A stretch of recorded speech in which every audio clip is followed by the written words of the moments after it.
Hi everyone, welcome back to my channel. Today I'm back with yet another video on the Global UGRAD. Some of you guys left some comments on my videos telling me that you've already successfully got selected, and for that, congratulations! And to those of you who did not get selected, don't give up, try again. And if you have any questions, I'm always here to help. Today's video is going to be about the preparations that you'll have to do leading up to the program. But before I get into it, please like this video by giving it a thumbs up and subscribe to this channel for more Global UGRAD videos. Okay, so to start off, I'm going to give you a timeline so you can see the overview of the entire process from the application leading right up to when you leave for the US. I have two disclaimers for this timeline. The first disclaimer, this happened 2 years ago for me, so my entire timeline is based on 2 years ago, so take it with a pinch of salt. And the second disclaimer is this entire timeline is based on the spring intake because I went for the spring intake. So it would differ slightly if you're going for the fall intake. So November, December is when you do your application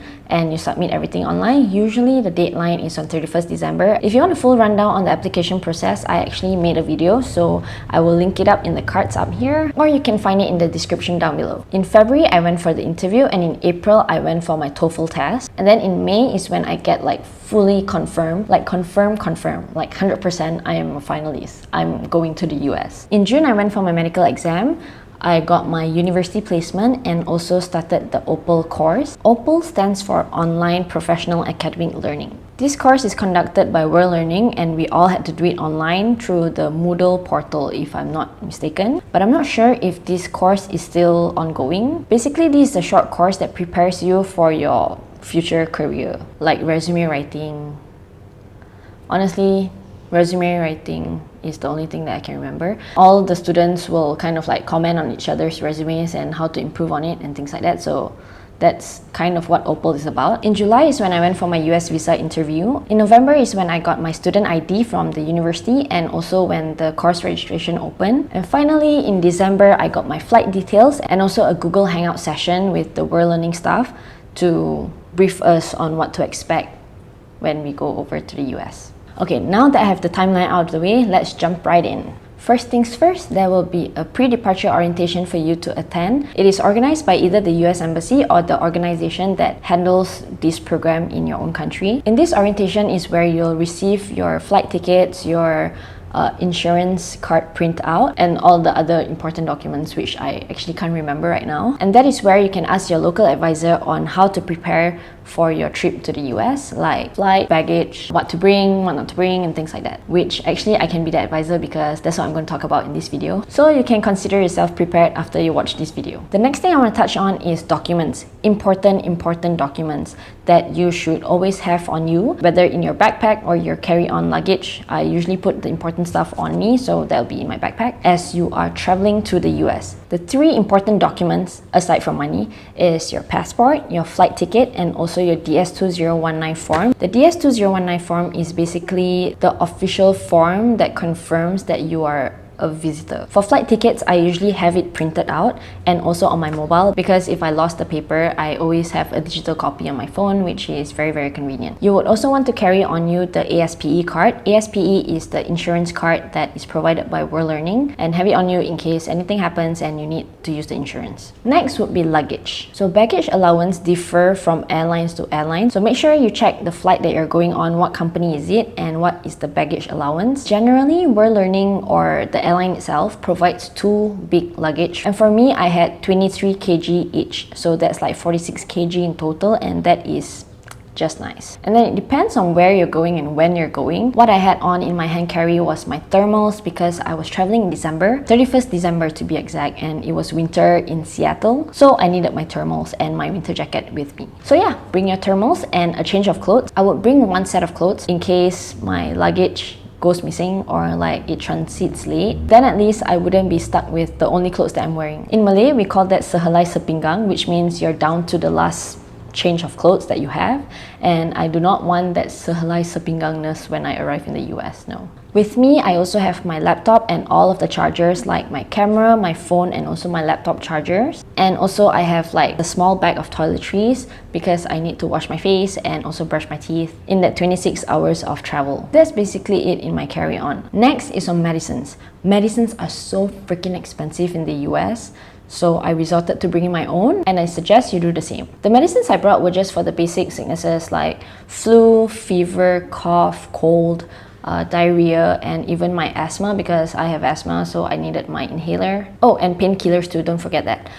Just make sure that you label all your medications properly. I made sure to write the names very clearly and what is it for, so that when you pass through customs and immigration, they won't think that you're smuggling drugs over. And since I'm a contact lens user, I brought my own contact lens and also the lens solution, because if I'm not wrong, when you're in the US, in order to get contact lens, you need a prescription for that, and I didn't want to go through the entire hassle of doing so I just brought my own supply of contact lens. In your preparation to go to the US, you should also bring along some souvenirs and snacks, not just as a homesick remedy, but also you will want to give your advisors and your new friends souvenirs from your own country. Since I'm from Malaysia, I brought over kain batik, which is batik cloth.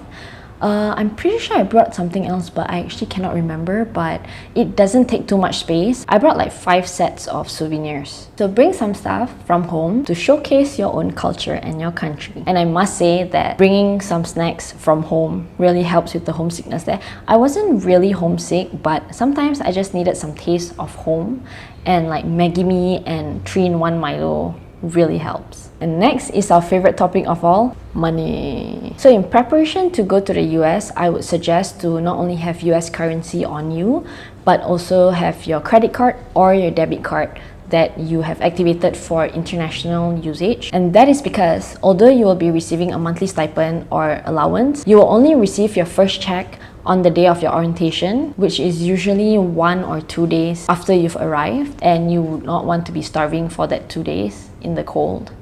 So I would say, although the monthly stipend is enough, but you should also be self-sustainable and not rely on anyone too much. Because to think of it, it's not just the first and second day that you need money, but in case anything happens, touch wood, at least you have some money to get yourself out of the situation. Lastly, I'm going to talk about study materials. Let's start with stationery. You don't actually have to bring your own because you can actually get it when you're there from the on-campus bookstore. But as you might already be able to tell, that I'm actually quite a picky person. So I brought my own stationery. I brought my own pens, ruler, pencils, eraser, and things like that. I remember when I ran out of blue pens, I had to go buy one from the bookstore, and I was so upset because the ink is just different. Like the ink just wasn't as pigmented as I like, and also I couldn't find the thin fine point of 0.5.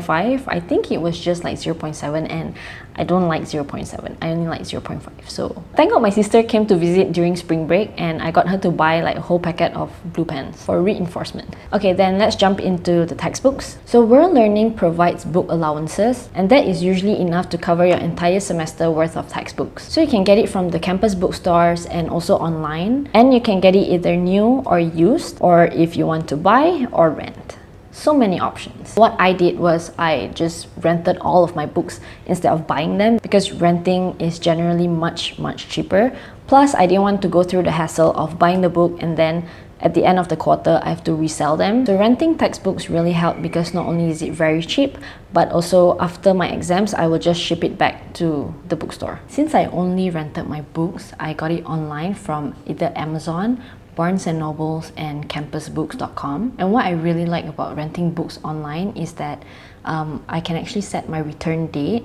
So usually I will set my return date to about 3 days after my final exams, so that I don't actually have to rush and return back my books right after my finals. At least I'll have 2 to 3 days to mail back the books, so that's really convenient. As I mentioned, World Learning will give a book allowance that is usually sufficient for all your textbooks, but in some cases that is not sufficient. Like for example, one of my friends, he actually had to buy a brand new book because something about his book has like a code that is unique to each book, and that book alone cost the entire book allowance, so that really sucks. So in cases like that, you can file for a claim from World Learning and they will reimburse you. So thank you World Learning for being super generous. And that is all for this video. Thank you so much for watching. I hope this video will come in handy as you prepare to head over to the US. And if you have any questions or comments that you would like to ask me, you can always leave it in the comments down below. And do also let me know what kind of videos do you want to watch, like what are the insights that you want to know, and I will try to figure something out for you. Until the next video, bye!